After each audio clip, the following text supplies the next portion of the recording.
They say, history is written by the victors. But what if the victors got it wrong? What if the ink they used was soaked in bias, and the truth was buried beneath silence? We walk the earth today with borrowed names, stolen languages, forgotten flames, and we wonder why we feel lost, because the map we use to find ourselves was drawn by hands that never knew us, or worse, never cared to. The errors of history are not just in books. They live in our classrooms, our governments, our mirrors. They tell us Columbus discovered lands where people had danced under the sun for centuries. They painted empires as civilizers, not colonizers, and warriors of resistance, rewritten as rebels and savages.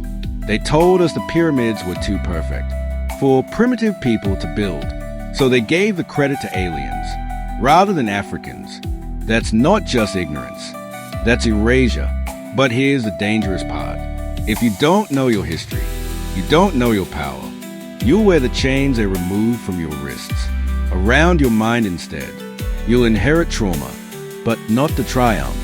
You'll speak the tongue of your colonizer and forget the poetry of your ancestors. A man once told his child, "Son, we come from greatness."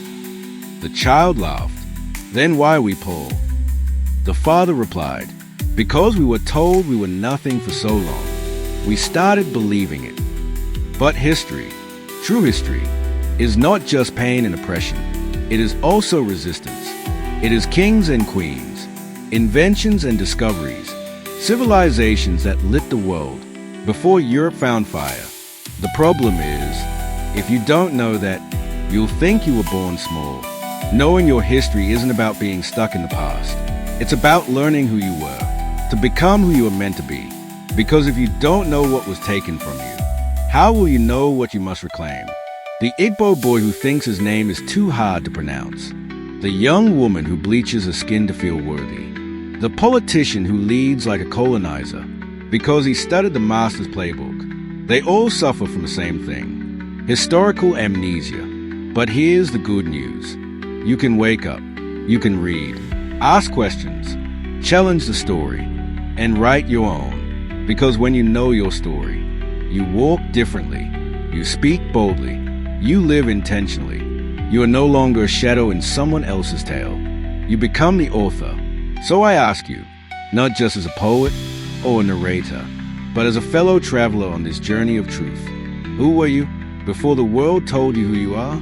Go find out, because the errors of history can only be corrected by those brave enough to remember.